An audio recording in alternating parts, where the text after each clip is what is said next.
এটা হচ্ছে কুমিল্লার বিখ্যাত মাতৃভান্ডার রসমলাইয়ের ছানা তৈরি কেন্দ্র। এখানে ছানা প্রস্তুত করা হচ্ছে।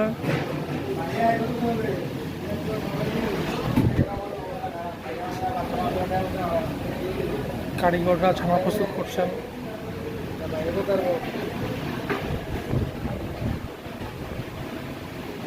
ওই পাশে রসমলাইয়ের যেটা রস সেটা জাল দেওয়া হচ্ছে।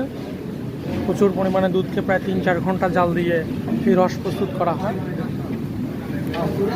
সারা দেশেই কুমিল্লার এই মাতৃভান্ডারের রসমলাইয়ের প্রচুর চাহিদা।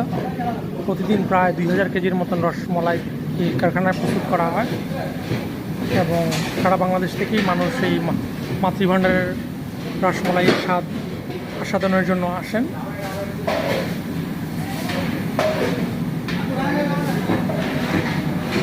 সম্প্রতি কুমিল্লার রসমলাই জিআই পণ্য হিসেবে স্বীকৃতি লাভ করেছে।